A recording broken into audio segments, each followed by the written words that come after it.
अस्सलाम वालेकुम।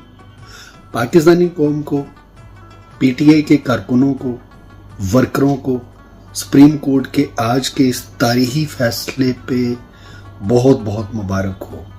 मखसूस नशिस्तों का ये केस पाकिस्तान की जो सबसे बड़ी पार्टी है तहरीक इंसाफ, जिसने सुन्नी इत्तेहाद कौंसिल के साथ इत्तेहाद किया था, वो इस केस को जीत चुके हैं।